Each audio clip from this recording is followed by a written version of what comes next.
I think everyone would like to consider themselves rational, and in most cases, everyone is. We operate using rationality and logic in much of our everyday lives. Rationality allows us to interact with other people, eat food instead of poison, and just understand the world around us. We exhibit rationality every day. But when it comes to what we believe, many people are quick to call into question rationality. It's common for people on both sides of the debate about the existence of God to accuse their opponents of being irrational. Frankly, I think today things are better than they've been. I was around in the early days of YouTube, and the debates that took place were pretty rough. This was the era of the new atheists and groups like Rational Response Squad. This was when you were most likely to hear an atheist tout their supreme rationality over all the theists. The atheists have had their heyday, but let's be honest, Christians have been saying the same thing for a very long time, perhaps even longer. There are many Christians who believe that atheism is irrational, and that atheists are simply lying to themselves when they say they don't believe in God. I am happy that today, much more of the discussion regarding the existence of God is tactful and free of ad hominems. But I also think that the debate has become more philosophically rich and nuanced as well. That being said, while the big names surrounding these debates have become a touch less insufferable, the old ways still survive. So I wanted to take some time to talk about rationality. And really, if I succeed, I'd like to take it out of our vocabulary when we discuss these metaphysical beliefs. First, no matter the sincerely held beliefs on metaphysical questions such as God, souls, and the afterlife, there will be those who arrive at those beliefs rationally and those who don't. We all know Christians who have just always believed, and they see no reason to question their beliefs. We also all know the atheists who have read the first two chapters of the God Delusion and are sure all their beliefs are founded on unassailable first principles. On the other side of the coin, there are incredibly intelligent, well-read, and honest thinkers who land on both sides of this debate. I'll happily admit that there are many people smarter than me who don't believe in God, and I have no reason to question their rationality. It's certainly fair to say that a particular individual arrived at their metaphysical beliefs irrationally. But I think it's wrong to say that either belief or disbelief in God is, at its core, irrational. So if both sides can be rational, why do honest, intelligent people come up with opposing answers to the God question? First, I think it's worth looking at ourselves and seeing if we're really as rational as we think we are. We're not computers. There are elements of our lives and our thoughts that operate outside of logic. Think about bodily appetites or emotions. Plato is famous for this in his discussions in the Republic. He tells the story of a guy who is walking down the road and sees a dead body. Part of him wants to look at the body, and the other is ashamed that he wants to look at the body. Spoiler alert, the guy looks. The point is that we're full of conflicting and often difficult to pin down inclinations and desires, hopes, fears, influences, etc. We're complicated. Perhaps you've had some unpleasant experiences with Christians. Perhaps someone you look up to is a Christian. Perhaps someone told you as a child belief in God is dumb. You may not even remember it. There are so many variables that could subconsciously affect how one approaches this topic. These are all non-rational influences that we all have. They throw our ability to be unbiased into question. Less ambiguously, we all have an answer that we want to be true. Regardless of the facts, each of us could come up with a situation that we would like. I want God to exist. I want justice for wrongdoing. I want life after death. I want the sort of affirmation that comes with the phrase, well done. But regardless of what I want, God either exists or he doesn't. There are lots of folks who would very much not want God to exist. Perhaps they want to do something that God might not like. Perhaps the idea of hell seems scary or unfair, whatever it may be. Both sorts of desires can lead to confirmation bias, giving more weight to evidence that supports one's desired outcome. It's also worth noting that even when someone changes their view on the existence of God, it's typically not because of rational argument. This is anecdotal, but I've never met someone who was converted to Christianity because of convincing proofs. I would also argue that most people do not deconvert because of arguments. But let's look at both sides of this. The non-rational conversion story is easy to find. Go to any mega church or altar call and you see it in action.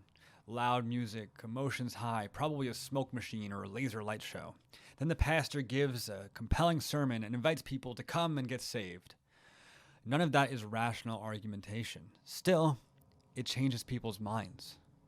Now, there's some question as to whether this is an effective way to evangelize, but this isn't the time for inside baseball.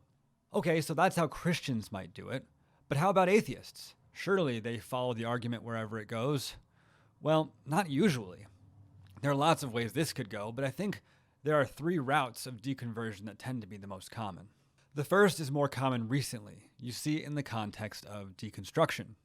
Typically, a believer finds one or more elements of Christianity that they find distasteful, perhaps hell, or the way the Bible talks about homosexuality or women, whatever it may be.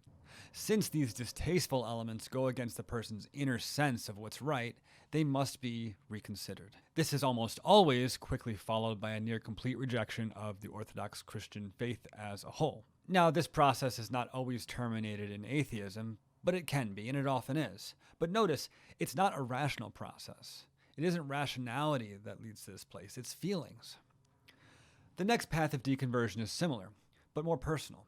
Here, the person wants to do something that the Bible specifically prohibits. Get divorced, watch pornography, whatever it might be. In this case, God says no to what they want, so God's got to go. This example harkens back to Plato as well. We all have desires, some good, others harmful. It's the job of the intellect to protect us from giving action to our harmful desires. Ultimately, sometimes our harmful desires win out, and our mind moves from a role of prohibiting action to justifying it. If I want to divorce my wife, it'll be a lot easier to do so if God isn't telling me it's wrong. How convenient. Suddenly, I no longer believe in God. The third route to deconversion is sort of boring. It's just prolonged disengagement. You stop reading the Bible, stop praying, stop going to church. Eventually, you forget about it. You lose your faith. It's simple. The point to all these examples is just to show how uncommon it is for someone to change their theological stance through argument.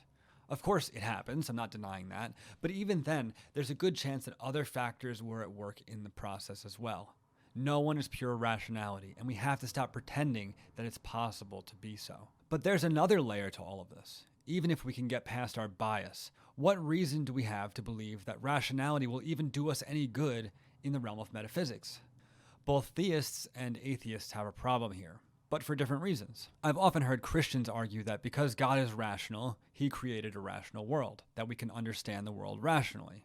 And that may be true, but most Christians tend not to appreciate the degree to which God is above mankind. A good analogy is found in E.F. Schumacher's book, A Guide to the Perplexed. Schumacher uses the concept of complexity in life to illustrate his point. If you start with something like a rock, very basic, inanimate, it knows nothing, it perceives nothing, it doesn't move. Take a step up and you have plant life. Here, there is some degree of perception, it can grow, react to stimuli, but it knows nothing in the sense that we would. Still, it interacts with, even manipulates the lower forms. It grows in dirt, perhaps moves some rocks around as the roots grow. Plants have a sense of what's below them, but not what's above them. The next step is animals. This is another jump in complexity. Here we have creatures that can think, manipulate much more, plan, have a will. Animals can understand rocks, plants, and even other animals, but they are not self-aware. Finally, humans represent another jump on this scale. They are self-aware. We understand ourselves, we understand animals, plants, rocks. We are the pinnacle on this earth. But you see what happens here? Each level on the scale is completely ignorant of what makes the next level special.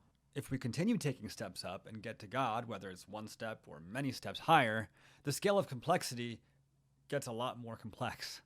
That is, there are going to be aspects of God that are incomprehensible to us. In fact, the Bible even says so. Think about Romans 11:33, which says, "Oh, the depths of the riches, both the wisdom and knowledge of God. How unsearchable are his judgments and his ways past finding out." So Christians have to admit that what we believe is not entirely rational. It's not supposed to be. It's beyond rationality. But atheists have their own issues with rationality. Simply put, there's no way for an atheist to prove that our senses and our mental functions correspond with reality in a perfect way. If the mind evolved for prioritizing survival, then we know that it's really good at surviving.